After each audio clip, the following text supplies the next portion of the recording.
वनहार है। तेरी दया हो जाए तो भगवन, बेड़ा ये मेरा पार है। तो असली मजा कहां पर आता है? जो अपने ही थाने के चट्टे बट्टे होते हैं। बोले बात करके नहीं, उनको जाने दो। मजा तो अपनी ही जमात में आता है।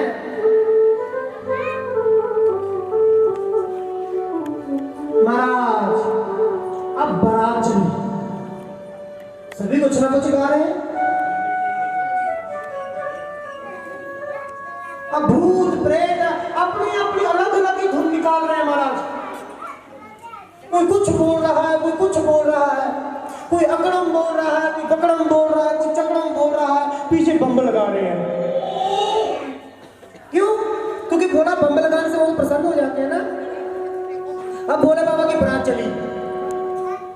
बम बोलो बम बोलो बम बम बम, बम बोलो बम बोलो बम बम बम, बम बोलो बम बोले बम बम बम, बोले बम बोले बम बोले बम बोले बम बोले बम बम बम, बोले बम बोले बम बम बम, बम बोले बम बोले बम बोले बम, बोले बम बोले बम बोले बम बोलो बम बोलो बम बम बम, बम बोले बम बोले बम बम बम, बम बोले बम बोले बम बम।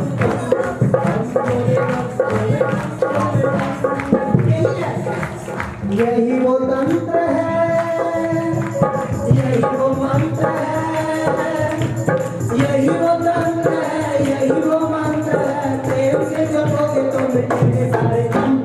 बम बोलो बम बोलो बम बम बम, बोले बम बोले बम बम, बोलो बम बोले बम बम बम, बम बोले बम बोले बम बोले बम, बोले बम बोले बम बम बम, बम बोले बम बोले बम बम बम, बम बोले बम बोले बम बोले बम, बोले बम बोले बम बोले बम।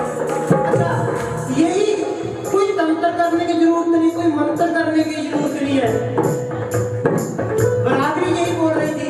अब मेरे साथ बोलना, यही वो तंत्र है, यही वो मंत्र है, यही वो तंत्र है, यही वो मंत्र है, यही वो तंत्र है, यही वो मंत्र है। प्रेम से जपोगे तो मिटेंगे सारे गम।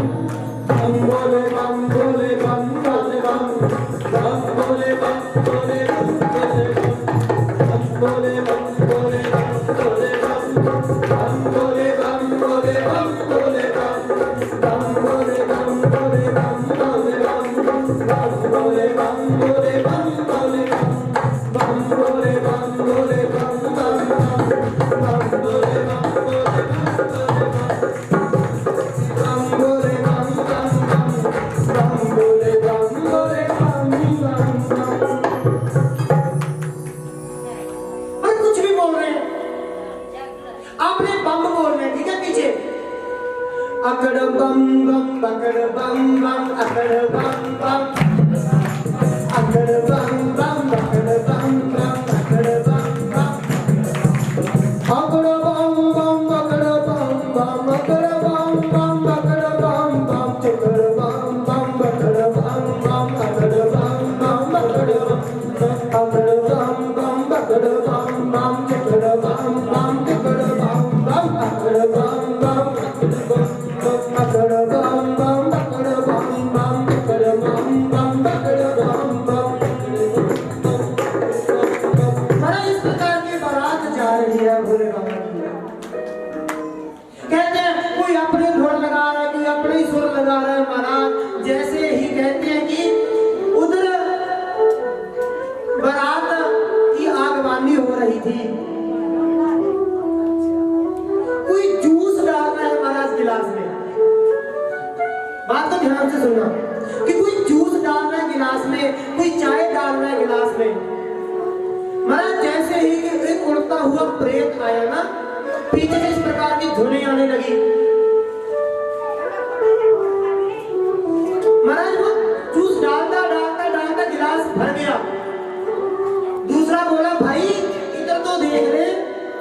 वो बोला इधर छोड़ तू ऊपर तो देख ले। वो भाई बिना हाथों वाला आ रहा है, ऊपर एक प्लेट आ रहा है। वो बोला उसको छोड़, वो पीछे देख जिसकी गर्दन ही नहीं है वो आ रहा है। चौथा बोला अरे तू उसको छोड़, वो देख जिसके साथ साथ बाहें हैं वो आ रहा है। बोला सबने देखा भाई, सब छोड़ा और दौड़ गए अपने अपने घर को। ब्रह्मा जी ने कहा, मैंने कहा था ना कि कोई नखरा मत करना, जिसको जो मिल रहा है खा लेना, अब सबके साथ भूखे मरो। कह रहे महाराज हिमालय राजा के यहाँ बारात पहुंची। भोले बाबा ने राजा हिमालय की पत्नी ने आदर सत्कार किया सब बारातियों का। कहते कि जब भोले बाबा की एंट्री हुई ना, जब भोले बाबा की एंट्री हुई ना, तो क्या हुआ कि माता मैनाकिनी के हाथ से थाली छूट गई। अहो भाग्य, अरे मेरी इतनी सुंदर पुत्री पार्वती, अरे इस विभूतधारी से विवाह करेगी। अरे ब्रह्मा ने तो फंसा दिया, अरे नारद ने तो मुझे झूठी झूठी तसल्ली दे देकर मेरी पुत्री को नरक में भेज दिया। माता ने कहा कि मैं अपनी पुत्री को लेकर कुएं में छाल लगा दूंगी, लेकिन इस अघोरी से शादी नहीं करवाऊंगी। देखिए मैंने आपको कल कहा था, नजरें ठीक रखें, नजारा अपने आप ठीक हो जाएगा। शांति, माता शांति बनाए थे अपनी, जल्दी आ जाओ, शांति बना करके आधा पौना घंटा हो रहा है। अपनी नजरें ठीक रखें, नजारे अपने आप ठीक हो जाएंगे। जिसके जैसी मन की भावना होती है ना भाई, वो भगवान की मूर्त उसी प्रकार देख लेता है। माता मैनाकिनी के मन में आया कि ये विभूतधारी है, सांपधारी है, जो शमशान में रहता है, तो कहते हैं माता को केवल हड्डियां पिंजरी पिंजरी दिख रही है वहां पर, कुछ और तो दिख ही नहीं रहा।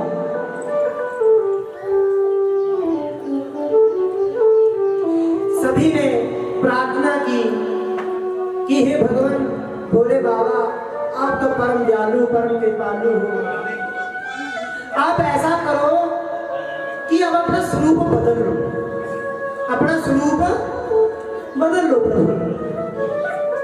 माता मैनाकिनी मान ही नहीं शादी के लिए। बाबा ने कहा कि माता को बोलो वो मुझे देखने का नजरिया बदल ले।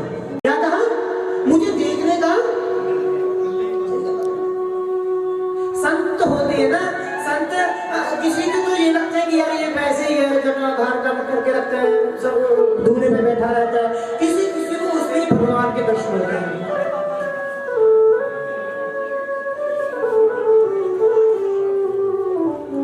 माता मैनाकिनी को समझाया तो माता मैनाकिनी के मन में आया कि हाँ ये भगवान शंकर जी सब देवों के देवता हैं। मन में ऐसी धारणा की और बाहर आकर जब देखा तो भोले बाबा के आगे ब्रह्मा और विष्णु भी फीके लगने लगे।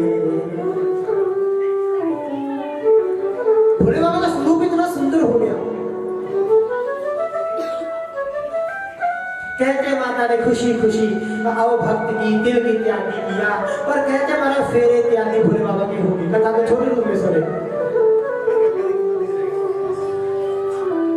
कहते महाराज ऐसी जब शादी मेरा हो गई तो कहते हैं कि जो एक प्रथा होती है ना, एक प्रथा लगा लो आप, एक रीति रिवाज होता है। जो माता पार्वती की बहनें थी ना, उनके मन में आया क्यों ना हम अपने जीजा के साथ थोड़ा सा मजाक करें।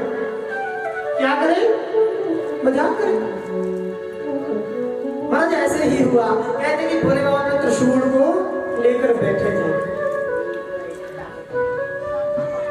सभी देवियों ने क्या किया, माता पार्वती की बहनों ने क्या किया, भोले बाबा का त्रिशूल छुपा दिया।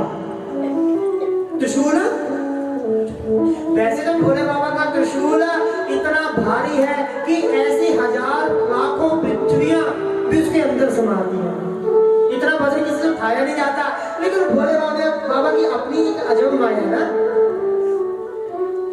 भोले बाबा की अपनी मस्ती है। तो भोले बाबा की कृपा से उनकी जो बहनें थी माता की, उन्होंने त्रिशूल छुपा दिया। भोले बाबा कहने लगे देवी मेरा त्रिशूल कहाँ है, त्रिशूल दो त्रिशूल दो। बस आलिया उनकी हंसने लगी तो कहने लगी कि हमने सुना है कि आप भगवान हो। बाबा कहने लगे अगर आप देवी जी कुछ कह रही हो तो कुछ सही ही कह रही होगी, क्योंकि देवियां होती है ना जो वो कभी झूठ बोलती नहीं है, जो माताएं होती है वो कभी झूठ बोलती नहीं है। झूठ तो पुरुष बोलता है, पुरुष ही झूठ बोलता है, देवी स्त्रियां कभी झूठ नहीं बोलती। तो क्या हुआ महाराज, भोले बाबा कह रहे ठीक है देवी अगर आप ऐसा कह रहे हो तो ऐसे ही ठीक है। तो कहने लगे कि बाबा आपका त्रिशूल हम तब देंगे जब आप धन की वर्षा कर दो।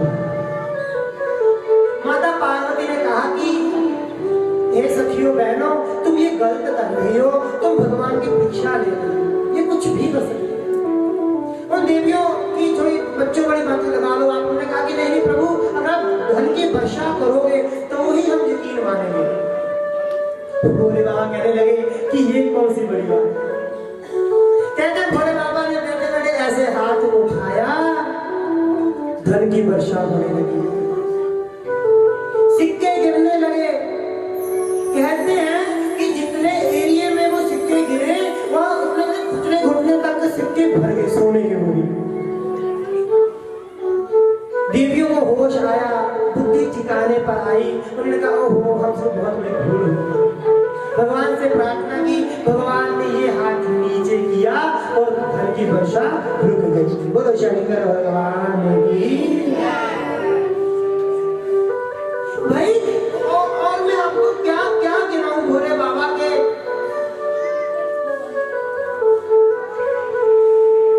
और क्या क्या गिनाऊं मैं भोले बाबा की प्रतिभाएं, भोले बाबा की अजब माया के बारे में।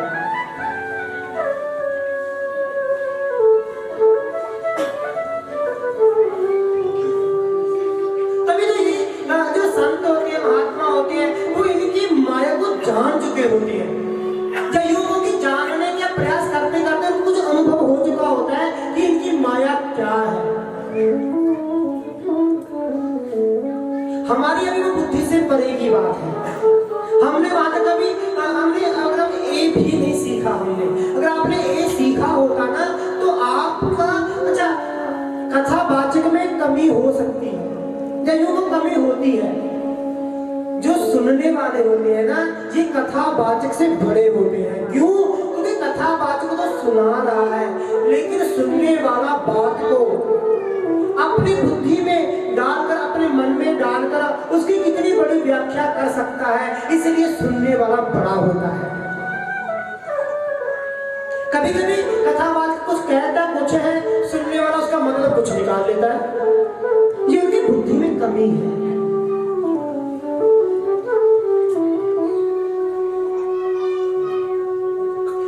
आप एक बार उनकी चौखट में जाकर तो देखो, एक बार उनसे ये कहकर तो देखो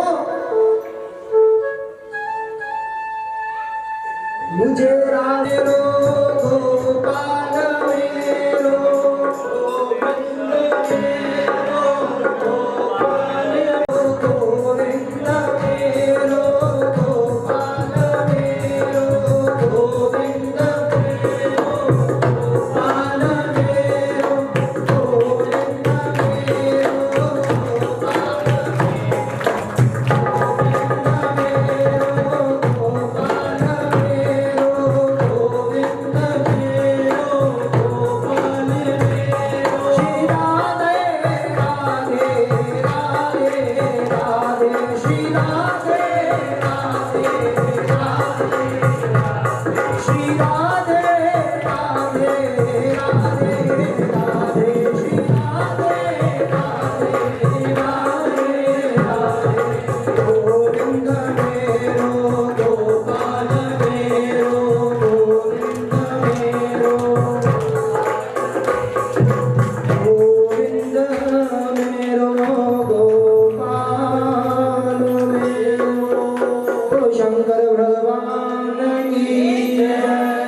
संपन्न हुआ।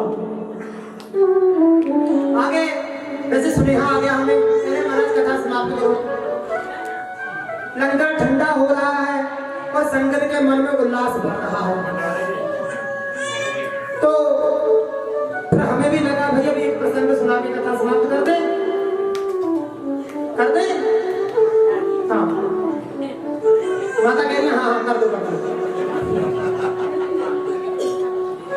हर हर हर हर हर हर। अच्छा भाई एक बार क्या हुआ, छोटा सा प्रसंग मेरे याद आ रहा है अभी फिलहाल कि एक बार कोई इंसान था, बहुत खाता था महाराज, इतना खाता था ना वो कि पूरे परिवार की रोटी अकेला खा जाए, पूरे परिवार की रोटी अकेला खा जाए महाराज। कहते हैं एक बार क्या हुआ, उनके घर वालों ने कहा कि इस प्रकार तुझे घर में कंगाली ला देगा, अनाज खत्म कर देगा, तो क्यों ना इसी को किसी संत के यहाँ, किसी संत के डेरे में छोड़ आए, क्योंकि जो ज्यादा खाए, जो ज्यादा दुष्ट हो, वो सब संत भगवान ही उसको संभालते हैं। तो कहते इसको किसी डेरे में छोड़ाते हैं भाई, तो संतों के यहाँ भंडारा चलता रहता है तो इनको वहीं पे ही मिलेगा। बात को ध्यान से सुनना माता, हमारे तरफ ध्यान रखिए प्लीज, सारे सभी जने जो बातें कर रहे हैं उनको हमारी तरफ ध्यान दें कि क्या हुआ। संतों के डेरे आश्रम में चला गया, डेरे में चला गया। बाबा जी ने कहा अभी भाई मैं तुझे चेला तो बना लूंगा, लेकिन एक शर्त है, काम तुझे मन लगाकर करना पड़ेगा, तुझे पेट भर के खाना मैं दूंगा। कहने लगा कि महाराज मैं 3 टाइम 4 टाइम भोजन करता हूँ। महाराज बोले तू 6 टाइम किया कर, पर काम मन लगा कर। जो ज्यादा खाने वाला था भाई वो कहने लगा कि महाराज मुझे मंजूर है, रहने लगा। कह रहे महाराज सुबह की जब पंगत लगती है ना पंडाल में भोजन की, वो पंगत के शुरू में बैठता, जब पंगत खत्म होती वो तब उठता। दोपहर में भी ऐसे ही होता, पंगत जब लगती तब बैठता शुरू में, जब पंगत खत्म होती तब तो उठता। शाम को भी ऐसे होता। एक बार भाई क्या हुआ, एकादशी आ गई। क्या आ गई? एकादशी आ गई। जो सनातनी होगा वो एकादशी का व्रत जरूर रखेगा। कहते हैं महाराज एकादशी आई तो वो सुबह सुबह उठा, पंगत की तरफ जब जाने लगा ना, जब उसने देखा कि चूल्हे चौके तो बंद हो रखे हैं, कड़ाही बड़ाही मूदी हो रखी है। गुरुजी भोजन नहीं बना, उन्हें बोला बेटा एकादशी है आज कुछ नहीं बनेगा। गुरुजी मैं तो मर जाऊंगा। बाबा कहने लगे कि बेटा कोई बात नहीं, तू एक दिन तो रह सकता है, सुबह जल्दी उठ के तुझे भोजन दे देंगे। अरे गुरुजी अगर मैं सुबह तक उठूंगा तब तो खाऊंगा ना, अगर आपने मुझे भोजन ही ना दिया तो मैं सुबह उठूंगा नहीं। तो क्या हुआ महाराज, तो संत कहने लगे जब ठीक है तू यहाँ से कच्चा अनाज ले जा, आश्रम में तो ये चीज बनेगी नहीं अन्न इत्यादि, तो तू ऐसा कर दूर नदी के किनारे चला जा, वहां पर बैठकर अपना भोजन बना के पा लियो। लेकिन भोजन बनाने से पहले ना भगवान को याद कर लियो, भगवान को भोग लगा दियो। ठीक है महाराज, लगा दूंगा भोजन।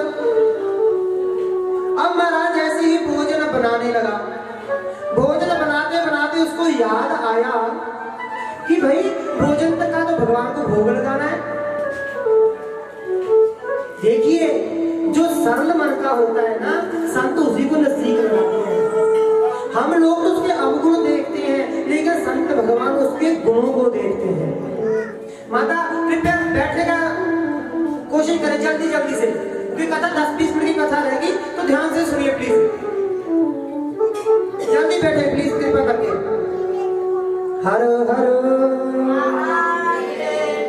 तो क्या हुआ, कहाँ था मैं, कहाँ था भाई? हाँ क्या बात है, हमारे चंडीगढ़ से आए हुए हैं भाई, उनको याद है। तो तो क्या हुआ महाराज? भोजन बनाया, याद आया अरे गुरुजी ने कहा था कि भगवान को भोग लगाना है। अब आता जाता तो उसको बेचारे को कुछ था नहीं। महाराज घंटी ले ली, भोजन बना के सामने बैठ गया, बोलने लगा, राजा राम आइए, राजा राम आइए, मेरे भोजन का भोग लगाइए। राजा राम आइए, सीताराम आइए, मेरे भोजन का भोग लगाइए, मेरे भोजन का भोग लगाइए। इस प्रकार पुकारने लगा, भगवान आए नहीं। राम जी ने सोचा कि अभी और देखते हैं, क्योंकि जब बच्चा